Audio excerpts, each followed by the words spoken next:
மாநசபையில வந்து ஆனோட்ட இருக்கேக்க தமிழரசு கட்சியை எதிர்க்கே இல்ல இந்த குப்பமேட்டை பற்றி சரியா. பிரதேச சபை மாநசபை மாறி மணிமணன் சார் வந்த உடனே கூட்டமைப்பு வந்து போராட்டம் செய்தது எங்களை கல்லுண்டா வைர ஒரு கோயில்ல தவிசாளர் ஜெபனேசனோட நாங்கள் அதுலயும் பங்கெடுத்து நாங்கள் அப்பதான் அரசியல் நாடகம் நடத்தினோம். கூட்டமைப்பு தான் இந்த அரசியல் நாடகங்களை நகர்த்துது சரியா. நாங்கள் பொதுமக்கள் தான் வந்து நிக்கிறோம். அது ஒரு சில நாங்கள் எங்களுக்கு பாதுகாப்புக்கு எங்களுக்கு தேவைக்காக ஒவ்வொரு கட்சியில நாங்க கூப்பிட்டு இருக்கிறோமே தவிர மக்கள் தான் இதை செய்கிறோம். ஒரு அரசியலும் இல்லை அதுக்கு நீங்க விளங்கி கொள்ளணும் சரியா. இவங்களை அரசியல் நாடா மாறுறாங்க. இது கூட்டமைப்பு வந்து சுமந்திரனு கீழே நிக்கிறவன் எல்லாமே பச்சை துரோகியல் பச்சை அவனையே கலைக்கிறான்னு நிக்கிறாங்க தமிழர்.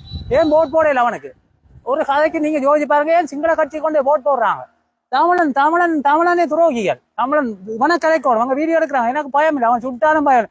ஆனா நாங்கள் சாகர இடங்கள்ல இருந்து வந்து ஆக்கல எங்களை சுட்டாலும் நான் பயப்பட மாட்டேன். விளங்கிட்டா. இவங்களான முழுக்க தூண்டுறதே தமிழரசு கட்சி தான் சரியா. வேற ஒரு கட்சியும் இதுக்கு இது இல்லையானே நான் சொல்றது கேளுங்க. அது 2-3 ஆக்களோ ஒரு சில கட்சியை நாங்க கூப்பிட்டது படம் மக்களை தான் கூப்பிடுறாங்க. ஏன்னா ராத்திரி எது இது வாங்கன்னு சொல்லி அவங்க வந்து பார்த்துட்டு தான் இந்த போராட்டத்தை முன்னெடுத்தவங்க. நாங்கள் எங்களுக்கு பாதுகாப்பு மக்கள் ஏன் அதை அவங்க நினைச்சதுன்னு சொன்னா போராட்டம் நடக்கிற நேரத்தில் போலீஸ் வந்து பிடிப்பான். அதுக்காக நாங்க சில அரசியல்வாதிகளோட நினைச்ச நாங்கள்லாம் சரியா. இவங்க தமிழ் என்ன செய்தாரு நீங்க சொல்றீங்க.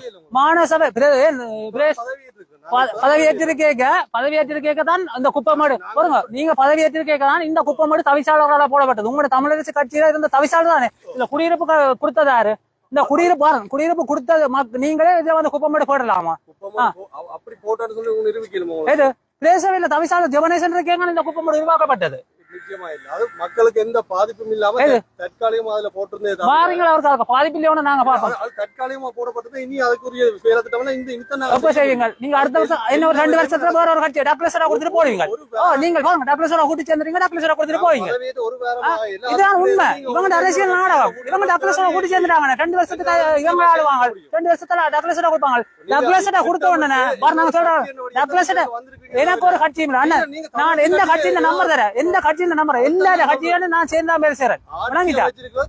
நீங்க ஆட்சி அமைச்சது உங்களுக்கு நாடாங்க. நீங்கள் டக்ளஸரா போய் சேராது உங்களுக்கு ஆட்சியே இல்ல. விளங்கிட்டா ஆட்சியே இல்ல.